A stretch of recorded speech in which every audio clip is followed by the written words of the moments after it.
Hello everyone, welcome back to another video. So today we're going to be doing a little bit of a different style of a video. We're going to be doing a music review. Now, I've been thinking about doing this for a long time, even before I was doing these videos that I did up until now, sitting down and chatting about different things. I was like, why not? Because I always had in mind of reacting to music live, like putting the song on YouTube and then the video maybe, and then I was concerned about copyrights and whatnot. I thought more about it and I was like, you know what? I can just talk about it based on my experience, my first listen, and generally my perception of the said album from said artist. So yeah, I hope you enjoy these types of videos. I'm sure you've seen them all over YouTube, but why not? I'm hopping on the bandwagon and hopefully you guys are come along with me. Yeah. So today we're going to be reviewing Oklou's second album, I believe, is called Choke Enough, and she came out with it this year in February. So I am an Oklou fan as of recent, actually. I knew of her for about like 5 to 6 months, but I only really got into her music like properly like a month or two ago. And I have to say, I am very impressed by her work, and she's a little bit similar to FKA Twigs, I would say. Not exactly the same, obviously, but artistically are different, but sonically it's a little bit there for me personally. So since I'm a huge FKA Twigs fan, by the way, I have a vlog on my channel. I went to see her on here in London. We're doing the Choke Enough album. I think it's about 13 songs. So yeah, first track on the album, Choke Enough, is called Endless. Now, I really like this track because it has some questioning undertones, and this is quite a common pattern for her music, I've noticed, because she seems to be questioning things about herself, about society, and the world in general, which I really like, actually. And yeah, so the song itself is really nice. It's the way I perceived it was, as if she's questioning whether the world has lost its magic, or, is she just unable to feel it?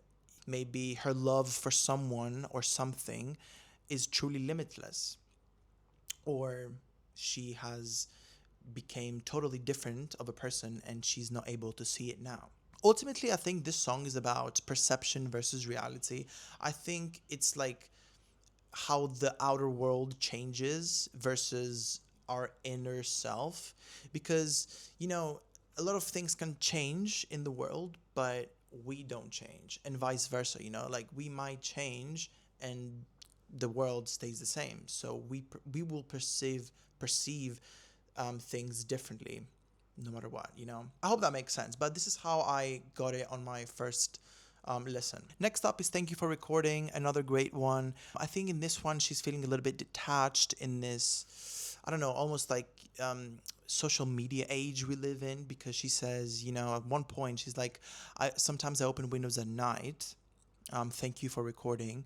And to me, I thought about this as in like, she's opening, like the window is a metaphor for her phone. And then she says, thank you for recording, because you know how it is these days on TikTok or Instagram or Facebook, people are recording everything, from disasters, like car crashes, crimes, fires. You see everything on your phone these days. I think this is where she hints at. This is kind of the metaphor for it. And then also when she says a tornado swinging by and it's rocking me to sleep, there is where I think she portrays kind of a detachment almost, because we have all of those things available to us. They're very accessible. So we see a crime on our phone, and after we see it, we just go about our day. So this is what I feel like this refers to, that even if you see something very graphic these days, because yeah, you can see a lot of graphic things, even on mainstream apps like Instagram, TikTok, Facebook, and whatnot, then you can just close your phone and then go back to sleep. So this is I feel like the meaning behind that. So track after that is Obvious, and I think in this song she just kind of portrays an irony of her not having control over big events. And when I say events, I don't mean like actual like instances of events. I mean like like she has no control over some things, like higher powers maybe. And then, she kind of says, isn't it obvious that I don't have control? Because she says like, speak louder than me, isn't it obvious? So it's almost as if she's trying to say, well, obviously you will speak louder than me because you have more power. Or I don't know. This is a little bit of a weird one because it doesn't have a lot of lyrics to go off of, and she's just looping, isn't it obvious? But this is what I'm mainly getting. Doesn't have much control over what she wants to do, but she's still found in the loop of trying, And then she's going like, speak louder than me, isn't it obvious? And then she's trying, and then, speak louder than me, is it obvious? Like, it's kind of a circle, as this is kind of how I see it. So let me know if this is wrong. I mean, I guess there's no right and wrong, because like, unless it's like a hard on fact, but this is kind of how I perceived the song. So yeah. Next one is Family and Friends, and this one is actually my favorite song on the album. I really love this song, and it's so funny because in my first couple of listens I really disliked the song. It actually took me a few listens to it because I liked the little, on the on the production wise, it has a little bit of a sound effect that I really liked, after every chorus. So I basically forced myself to kind of like it, but not really forced. Like, if I genuinely didn't like it, I wouldn't have liked it, but I ended up liking it a lot, to the point where it might actually be, song of the year for me on my Spotify Wrapped. So this one seems to talk about, Oklou being told that she's not capable of feeling, because at one point she said, are you even human? Maybe she's lacking some human traits or characteristics. I'm not sure. She follows up then to say, I'll be singing pleasure and pain, which goes further on. Maybe she's trying to prove a point. Maybe she's trying to prove that she can actually feel and be a human, maybe, to the person that said that to her. And the main chorus being starting life at the end, being surrounded by family and friends. This could probably mean like, giving up or resignating, from life. Just laying in bed, surrounded by people she loves, and, while being comfortable in her bed, she's at the same time detached from meaning, maybe. I don't know. Like, these lyrics a little bit weird because, again, it's kind of a poem, like her writing style. Well, actually, I'm not sure if she writes the songs. I'm pretty sure she is writing the songs, but correct me if I'm wrong. But they're very poetic. So me trying to kind of think about what she's saying is a little bit of a challenge. I'm not gonna lie. Next one is ICT. An interesting song for sure. For the first half of the song, I want to say it's a loop of, the production itself, the beat. But then she goes on starting to kind of lay on some almost like nostalgia type things, like she says about ice cream truck, flavors, sunshine.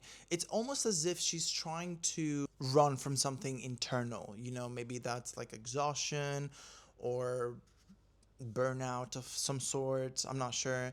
Then she goes on by saying strawberry dancer, vanilla summer. Maybe that's, hinting of a innocence or a joy that's kind of like slipping away these days in our world, because, to be honest, our world is getting a little bit mundane. I'm not gonna lie, and ultimately this is what I think it is. She's trying to escape from something or run from something by giving a nostalgic, or like, look for something nostalgic, thinking about the past or what could have been, or something that's innocent. Up next is the song called Choke Enough, which is the title of the album. In this song, Oklou is talking about several self-destructive attempts in order to be seen, and, this could be from, emotionally overloading someone. She says she's talking about staging a car crash, which is crazy, and a lot of performative vulnerabilities, which, all in an attempt to be seen. Potentially is about trying to break through numbness by creating a dramatic image of pain, probably. Um, could be. Now, track 7. This is what I'm going to be calling it, track 7. I might put the actual name on here, but I don't know how to pronounce this. Like, I don't even think this is legible. Yeah, I don't think it is. It's just like icons, or it actually might be a different language and Spotify is just encoding it in a different, yeah, but this is basically track 7, and it's kind of like an interlude. It's definitely an interlude. Like, it's just sirens. It's a siren in the back fading away. Not much there. Take Me by the Hand with Blade or Bladey. I'm not sure how you call them, so I'm sorry if I pronounced it wrong. This song is talking about when everything fails, like personal faith, creativity, self-belief. When everything fails, human connection is the light, like is the way. So it's talking about love. I feel like, when everything else goes south, you have love, and love is always the light, probably. She also hints a moment of emptiness by saying an inspiration's end, which could be a time when light and purpose feel distant, you know. Yeah, Plague Dogs is a little bit similar actually to Thank You for Recording. When I saw the lyrics and on my first listen, I I saw similar meaning to them, but it might be different. I'm not sure. This is just kind of how I perceived it, and this is basically what I said to Thank You for Recording. Plague Dog feels like it's talking about, again, our media saturated world and kind of the detachment from like reality. It's almost as if it's a reflection of beauty and loss in our modern society and how you can be detached from it. Forces is another interlude on this album, similar to track 7 that I mentioned earlier. It has the same siren in the back, but the only difference is someone is saying a few things in the beginning. I'm not sure who they are. If you know, let me know in the comments. It goes over basically of how many forces there are around us in the world that push us to have meaningful interactions and engage with people. But at the end of the day, we still are trapped in the sense of being maybe antisocial or keeping to ourselves, especially after what happened to the world in 2020 and onwards. So I think that's the main takeaway. So for Harvest Sky, on my first listen, as I was listening to it, I was on Genius looking at the lyrics, as I do with a lot of songs. And I decided to use one of the annotations that Genius had because, just by me looking at the lyrics, I didn't quite get what she was trying to say. And looking at the Genius annotation from someone, I'm not sure their name, but props to them. I didn't really quite get what she wanted to say, and it makes sense why.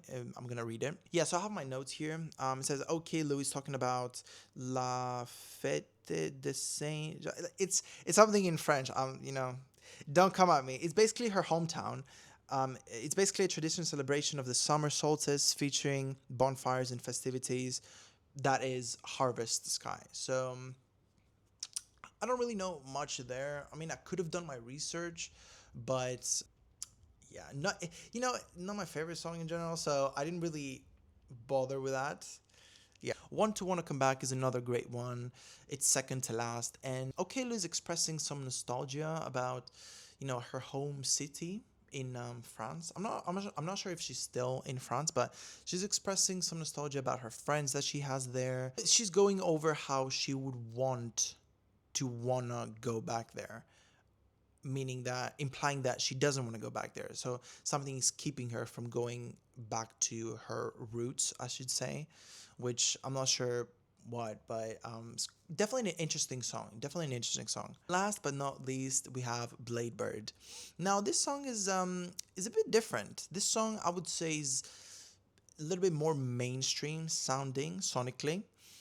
But yeah, she's basically talking about her baby. I'm not sure if she wrote this or released this while she was pregnant, but she's referring to her child, her unborn child, as a bird, and she's referring to herself as a cage, meaning that, you know, she's like the bird is in the cage, if that makes sense. She's afraid that when she has the child, like when she gives birth, the bird will leave the cage, and she's afraid that when the child grows old, she will lose the bird from the feathers of freedom, potentially. I'm not sure what the feathers mean here, or is used for what meaning, but I'm assuming it's freedom, like, because like when the kid grows up, then she won't, like, the kid won't be with the mom like 24/7. I don't know. This might be like a very shallow understanding, but I truly couldn't come up with anything else. So yeah, that is the album. I really enjoyed this album actually. I ended up liking 8 out of 13 songs, which is pretty good. It's pretty good considering that this album has 2 interludes. That would mean, like, if we take off the interludes, that would mean 11 songs. So 8 out of 11 songs I like. And the other songs that I haven't playlisted, they're not bad, but they're not my favorite. So like sonically they're still good, but I just wouldn't play them every day.